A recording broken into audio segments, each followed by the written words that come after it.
nagaplano ang prosecution panel nga ipatawag si Vice President Sara Duterte sa nagapadayon sini nga impeachment trial bilang isa ka hostile witness sa pagtalakay sang Article 4 sang Articles of Impeachment.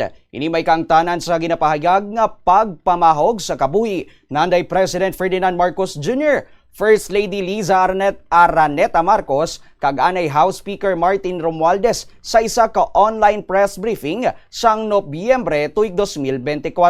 Sa matandaan nga sa ikaduha nga adlaw sang impeachment trial sa Senado, nagpahayag si Prosecution Counsel Lorna Capunan nga magasumite sila sang formal nga mosyon agod ihingyo sa impeachment court nga ipa-eksplikar si Duterte may kaangtanan sa sini nga artikulo. Suno kay Capunan, importante nga ipatahag o kung ipaathag sang Vice Presidente ang hitabo kag isa man ini sa mga nagapanguna nga testigo sa isu sang ginaaligar nga grave threats. Apang suno kay Senate President kag Presiding Officer Francis Escudero, wala nagamando ang impeachment rules nga kinahanglan nga personal nga magtambong si Duterte sa mga trial bangod ginarepresentar naman siya sang iya mga abogado. Dugang pa ni Escudero, pagadesisyonan lamang sang impeachment court ang pangabay sang prosecution kung mahatag na ang formal nga mosyon kag makahatag sang sabat ang kampo sang depensa.